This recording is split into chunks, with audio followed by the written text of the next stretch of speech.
দুজন লাগে দেখছো বুঝছি না আমি আর ওটা জাগ দেওয়া হইব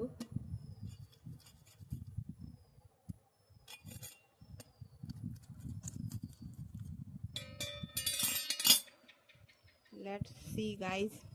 কি কেমন হয় কাঁঠালটা আমার মনে হচ্ছে না খুব একটা ভালো হবে কারণ এখনই কাঁঠাল পাকার সময় তো না হে ভগবান गिर गया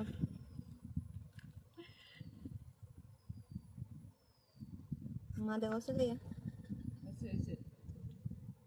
হ্যাঁ দেখো মিষ্টি নাই না না দেখি গরম কাঁঠালের ভিতর